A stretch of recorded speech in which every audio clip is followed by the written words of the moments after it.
SMA Kasyura di kelas 11 IPA 3. Pada hari ini saya akan melakukan eksperimen singkat mengenai uji coba bahan makanan.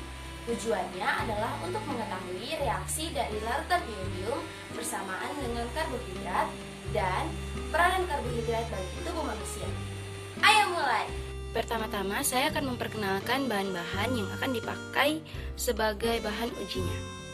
Di sini ada madu, tepung terigu, cabai, tepung beras, roti, kentang, ikan, sawi, gula, mayonaise, tepung jagung, margarin, nasi, minyak, kuning telur, putih telur, garam, dan oatmeal. Dan sebagai bahan pengujinya ada betadine. Langkah kedua, kita akan menuangkan tetesan betadine kurang lebih 4-5 tetesan ke setiap bahannya.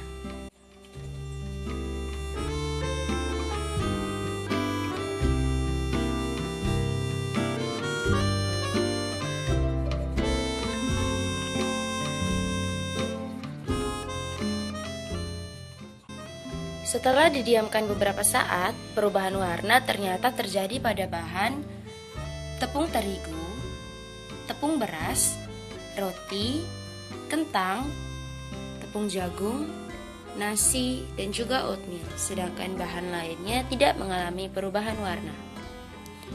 Oleh karena itu teman-teman bisa disimpulkan bahwa tepung terigu, tepung beras, roti, kentang, tepung jagung, nasi, dan oatmeal adalah makanan yang mengandung karbohidrat. Untuk dapat lebih memahami hasil eksperimen tadi, saya akan menjawab beberapa pertanyaan di samping saya. Mengapa terjadi perubahan warna ketika betadine tadi diteteskan pada bahan makanan tertentu? Betadine ini teman-teman adalah larutan yodium. Ketika larutan yodium bercampur dengan makanan yang mengandung karbohidrat, akan terjadi reaksi kimia seperti ini yang merubah warna makanannya menjadi biru kehitaman. Apa sih peran karbohidrat untuk tubuh kita? Ternyata peran karbohidrat itu sangat penting loh teman-teman. Karbohidrat menjadi sumber energi utama kita yang memudahkan kita untuk beraktivitas dan juga bergerak. Secara sederhana, karbohidrat mengalami proses metabolisme sebagai berikut. Ketika kita mengonsumsi makanan yang mengandung karbohidrat, oleh enzim hialin atau aminase yang ada dalam air liur kita, karbohidrat tadi akan dipecah menjadi glukosa. Kemudian, glukosa akan menuju sampai ke usus halus, di mana glukosa itu akan dihidrolisis oleh enzim laktase, maltase, dan sukrase. Kemudian menuju ke usus besar. Nah, di usus besar ini adalah proses terakhirnya, di mana zat yang diperlukan oleh tubuh akan diserap dan diedarkan ke seluruh bagian tubuh, sedangkan zat yang tidak diperlukan akan dibuang. Kekurangan karbohidrat dapat menyebabkan 1. Rasa lemah dan lesu sepanjang hari. Yang kedua, lapar yang berkepanjangan.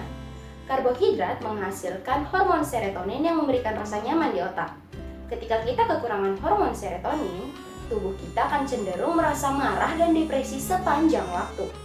Risiko jangka panjang yang mungkin terjadi, beberapa di antaranya. 1. Ketosis.